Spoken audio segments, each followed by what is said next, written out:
Welcome back to the Rules of Engagement. We did some analysis on Game 1 in this past section. If you missed it, catch it youtube.com/official MLGSC2. But more importantly, if you want to potentially work on a lot of cool animations like the intro sequence you see to this show, or even the animations used in a great game like Starcraft 2, the audio, the game design, all these things, first you have to learn how to do it. A great way to do that is fullsail.edu. For more information, go to www.fullsail.edu/MLG. You basically let them know what type of potential aspects of game design you're interested in, and they'll send you information about the programs they have in those areas. So feel free to check out that site during an ad break or whenever you want. Only takes a brief minute or two, and it's a potential way to get an awesome career later down the road. So now we're going to talk about Life versus Polt game number 4. Of course, we're going to skip over game numbers 2 and 3. Those games are awesome, but I felt that game 1, 4, and 5 were a little bit more awesome, so we're just going to talk about those in this show. We're going to move on to game number 4. First, we're going to talk about roach play versus Terran. Then we're going to talk about playing against roaches and hydralists.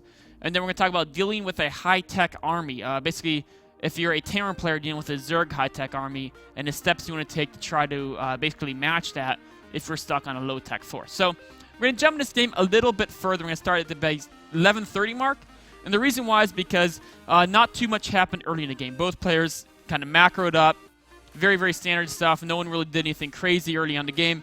And Life, the cool thing he did is he went straight to roaches. So as you see here, these guys over here, 11:30 mark, he's already got a bunch of food, and a lot of it is in these roaches. So we'll jump into the game starting out here. And we can see basically Life has more food than Polt. That's partly because he's going roaches, but it also is partly because Life's macro is pretty much almost unstoppable. I mean, you need a player like Flash to pretty much keep even with him on food. Polt is insanely good. Has a lot of key strengths. But Life's macro is just a little bit better, so he has that food advantage at this point in the game. Now, the one thing that's important, if you're a Zerg player, understanding the advantages and disadvantages of going roaches. So, if you're going roaches, they're not as effective as speedlings in a direct fight. You can roughly get 4 speedlings for the cost of each roach, and 4 speedlings is better than a roach against pretty much everything but hellings that the Terran has to offer. Even against siege tanks, even against mines, roaches are a little bit weaker in a direct fight. But one cool thing about roaches is they're a little better against static defense than speedlings because they have their range attack. So the range attack allows them to kind of pick at a Terran force without fully committing to the battle. So in this case, there's 2 bunkers here, so it's not quite as easy. He has to kind of back away from that because they didn't notice the siege tanks behind there. But what you can do is against a Terran force like this, if you just had, for example, speedlings, your speedlings could not attack this small bioforce. You'd have to run into that force, and they would run back and lure you into their siege tanks. But because roaches have a range attack, it's slightly less range than a bio, but you can run in, shoot a volley off, and when the bio tries to pull you in, you can retreat.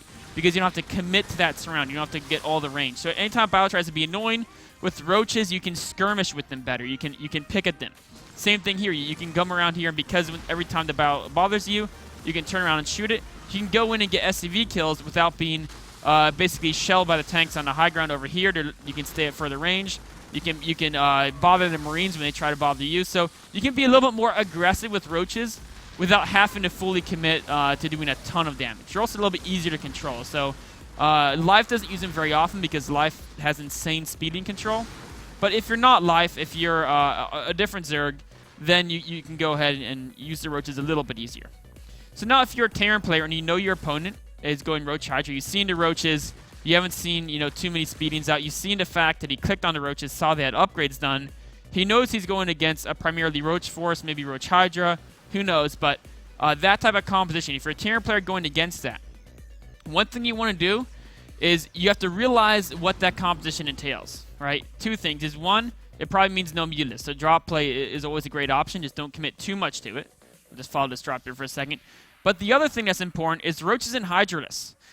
If you move out with a small army, because you won't be able to basically lift up and dodge banings, because the hydralists on creep can focus on those medevacs if you try to run into them. So you can't really bother their army too much with small push-outs. It's a little bit scarier because this force also, with the range attack, you can't. You'll lose units and a medevac if you try to pull some sneaky micro like that. So those type of moves aren't as valuable. But the thing that you can note is that roaches and hydralists get very weak against the Bioforce as the numbers scale. So what you want to do is play defensively, right? Maybe do a couple annoying drops, but be very careful with them because Hydras can take out that medevac very quickly. Do a couple drops, but mostly just build up a massive force. You can see he hasn't risked any of his tanks yet. The bulk of his bio is still being built up because you want to wait as long as possible. As the numbers get larger, your force gets stronger and stronger and stronger, except once Vipers come into play. So what you want to do is delay a major engagement until just before Vipers hit the field. So ideally, you want to attack them shortly after Hive finishes. So start moving out shortly before the Hive finishes. So right around now, if you can scan, get an idea of their Hive tech timing, maybe your drop play you can see when you tech Hive, you know exactly when to move out. When in doubt, just wait till you're closing on 200 food, then move out, because that's usually a pretty good timing. Right now, if you can engage them when you have this many siege tanks and a good Bioforce to tank, and there's no Vipers, the fight's going to go very, very favorably to you as a Terran player. If the Vipers come into play before an engagement, of course, they can negate tanks very effectively, not to mention the fact that they're actually effective against the Bioforces as well. So this is when you want to move out, right before Vipers hit the field. We can see they're being produced right now, but even once they finish, you have to use Consume to get some energy. So maybe Polt has a chance here to knock out a base before they hit the field. We can see here as he's coming in, he's going to do an engagement, and right now, Life says, you know what, I have to engage this. I don't want to give up my 4th base, so I'm going to try to fight it, even though my Vipers, they're not quite ready yet. And if you look here, so far, Polt has been cost-efficient by about 300 more than his opponent, but it's very, very even in resources lost. But if you can get up to a giant tank force like this, have as many pre-siege as possible when the Zerg engages, even with a couple good fungals, you're going to trade very, very, very well. As we can see here, even though Life has an insane numbers of roaches and Hydras, with all these tanks in the back and the medevacs healing to decent Bioforce, we can look at this units lost column, and now instead of being slightly favorably for Polt, he's basically 1,500, almost, yeah, 1,500 now. It's actually closing on 2,000 resources more efficient than his opponent. Of course, now this is the point where the Vipers are back, and of course, Zerg can reproduce very quickly. So you either want to knock out this hatchery fast and get away. That's exactly what he's doing. Focused in the hatchery, now he wants to escape. Probably going to leave that tank there to die, just because he doesn't like his tank. But the goal is he got done a lot of damage right at the perfect time. Units lost tab, very favorable to Polt. And that will reflect in the fact that even though Zerg has a supply advantage, the massive bank that Life built up from maxing out quick with road chargers is now gone. Polt's got a 4th base, while his Life is just trying to reestablish his own 4th base. But now Polt's in this spot as we go forward, where he's got the Marine Marauder tank medevac army. And that's great against Roach Hydra. But now we're at the point where the Zerg has a decent Viper count, right? And so even in a situation where you can snipe one of the key Vipers before it gets a spell off, even a single Blinding Cloud here, right? If we look at what the Terran has to offer, 5 tanks in the back is great. But if we look at this on slow, all these units right here, in fact, let's actually just circle right here. This entire section right here can't shoot. And that's a lot of units, right? That's like basically all the Marines. If you can only have, like 2 Marines, 3 Marines shooting, you basically lose the majority of your damage per second. Tanks are great and they're extremely effective, but losing 1 tank and all the Marines' damage output is huge. So when a Zerg starts getting these high-tech Vipers in their composition, that's when it gets a lot trickier for the Terran player to fight with siege tanks, because ideally you'd kite back out of a Blinding Cloud instead of forward. When you kite forward, all the Hydralisks that are in the back can also shoot you. When you kite back, that's what you want to do, except then, as soon as you start kiting backwards, your tanks are vulnerable because they're static, and a Zerg player takes those out easily. So going forward, Polt's in a situation where he's fighting a high-tech Zerg army. Zerg's starting to catch up in melee upgrades, so he can switch either Ultralisk or Broodlords. Looks like it's going to be Ultralisk here. And Polt's on the same old combination. So in a Terran in this respect, right, he's got great economy, he's got a powerful army, but it's not as high-tech or quite as powerful as a Zerg player's is at this point. So what he wants to do is he wants to basically harass with his army to trade off segments of his army. He says, okay, against the Vipers, I need to get something beyond the Marine Marauder tank, or I want to. It could be adding in a lot of Widow Mines. It could be adding in some Vikings to deal with the Vipers. It could be Ravens to use Seeker missiles against the Zerg force. It could be Battle Cruisers because they're awesome against everything. Whatever he wants to add in to help try to neutralize the Zerg army, he needs to buy some time to do that, and he needs to trade off some units.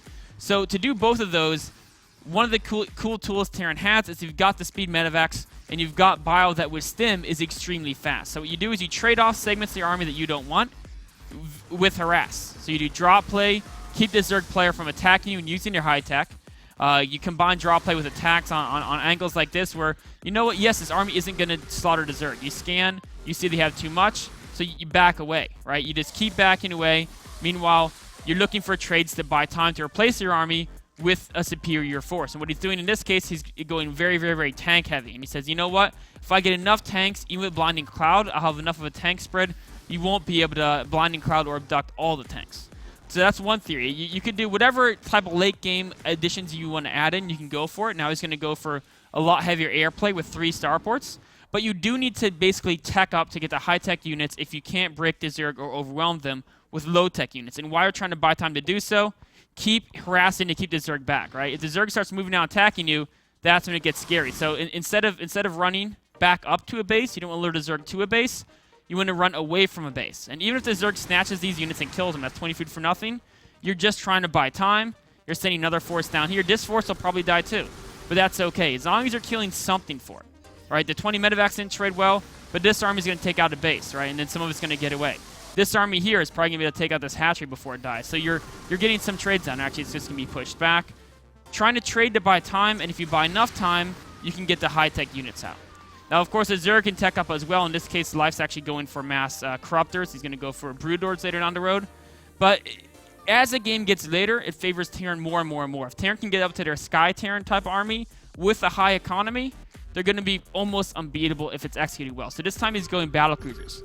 Battle cruisers are very strong in the late game because of Yamato cannon, right? The Yamato cannon upgrade, they made it cheaper in a recent patch, or it's about a patch about a month ago. It only costs 100 energy to utilize, which means that you can get it much faster when the battle cruisers come out. So, you know, just trying to trade away Marines, buy more time, snipe a hatchery, get away, lose some units. And you know what? He may not be being cost efficient. Remember, he had the cost efficiency earlier. Now at this point, Life is more cost efficient. But that's okay because he's buying time. He's keeping Life's economy low. Sniping and trying to go for another hatchery here probably in a second here. He's even going to get it.